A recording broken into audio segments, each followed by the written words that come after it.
সেই শিক্ষা প্রতিষ্ঠান যদি সরকারের কোনো সহযোগিতা না নিয়ে থাকে তাহলে শিক্ষা প্রতিষ্ঠান নিয়ন্ত্রণ আমরা করার কথা কেন আমরা বলবো?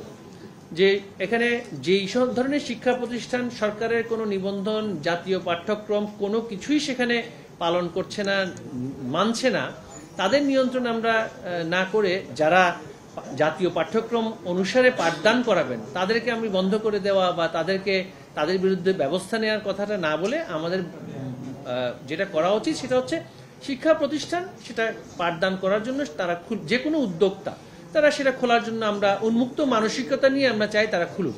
কিন্তু রাষ্ট্রীয় সহযোগিতা পাওয়ার ক্ষেত্রে, যে এমপিও পাওয়ার ক্ষেত্রে যে নির্দিষ্ট ক্রাইটেরিয়া থাকবে, সেই ক্রাইটেরিয়া একমাত্র সেটা হলে তখন সেটা পাওয়া যাবে। আমরা কিছু কিছু জায়গায় দেখছি যে কিছু প্রতিষ্ঠানের যে কাম্য শিক্ষার্থীর সংখ্যা সেটা কিন্তু অনেক জায়গায় কমে যাচ্ছে।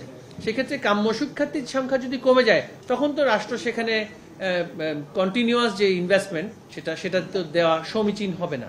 তাই আমরা সকল শিক্ষা প্রতিষ্ঠানের উদ্দেশ্যে বলছি যে আমরা ইদানিংকাল একটা যে প্রবণতা দেখছি যে আমাদের নিবন্ধিত শিক্ষা প্রতিষ্ঠানের বাইরেও আমাদের আলিয়া মাদ্রাসা, আমাদের যে বিদ্যালয় এবং উচ্চ বিদ্যালয়গুলো আছে এর বাইরে যে অনিবন্ধিত যেই অনেকগুলো প্রতিষ্ঠান হচ্ছে সেখানে যে চলে যাওয়ার যে একটা প্রবণতা, সেটার বিষয়ে তাদেরকে মনোযোগী হতে হবে। যদি কাম্য শিক্ষার্থীর সংখ্যা প্রতিষ্ঠান যদি ধরে রাখতে না পারে সেখানে সরকারের সহযোগিতা অব্যাহত রাখা যাবে না। সেটা কিন্তু আমরা ইতিমধ্যেই বলেছি, আমরা সেটা নিয়ে একটা সমীক্ষা করব। কাম্য শিক্ষার্থী না থাকলে তাদেরকে শিক্ষার্থী আনতে হবে। শিক্ষার্থী কেন চলে যাচ্ছে সেটা অবশ্যই দেখতে হবে। সেটা কি সেখানে ব্যয় বৃদ্ধি পাওয়ার জন্য চলে যাচ্ছে কিনা সেটাও দেখতে হবে। এখন ব্যয় যদি তারা বৃদ্ধি করেন আর আরেকটা প্রতিষ্ঠান বিনা বেতনে সেখানে থাকা খাওয়া সহ যদি সেখানে শিক্ষার্থীকে রাখে, স্বাভাবিকভাবেই সেখানে অভিভাবকরা সেখানে তাদেরকে নিয়ে যাবে। এটা আমরা কঠোরভাবে সেটা বাস্তবায়ন করতে চাই। আমরা তো শিক্ষা প্রতিষ্ঠানের বিরুদ্ধে তো, শিক্ষকদের বিরুদ্ধে তো আর শাস্তিমূলক ব্যবস্থা নিতে পারি না, সেটা তো কখনোই সঠিক নয়।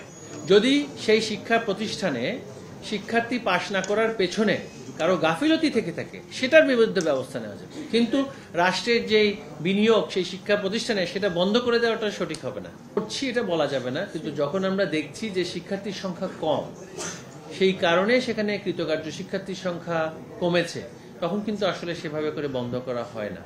আর নতুন প্রক্রিয়ার মাধ্যমে যখন আমরা মাধ্যমিক পর্যায়ের যে পরীক্ষা সেটা নিতে যাব তখন আমার মনে হয় না এই ধরনের যে অকৃতকার্য হওয়ার সংখ্যাটা বাড়বে। তবে আমরা বিদ্যালয় পর্যায়ের শিক্ষাটা সার্বজনীন, সকলের জন্য সহজ পাঠ্য এবং স্বল্প খরচে শতভাগ শিক্ষার্থী যাতে এই প্রক্রিয়া সম্পন্ন করতে পারে বিদ্যালয় অর্থাৎ মাধ্যমিক পর্যায়ের স্তরটা, নিম্ন মাধ্যমিকটা এখন টার্গেট করেছি, কিন্তু এসডিজি অনুসারে কিন্তু আমাকে মাধ্যমিক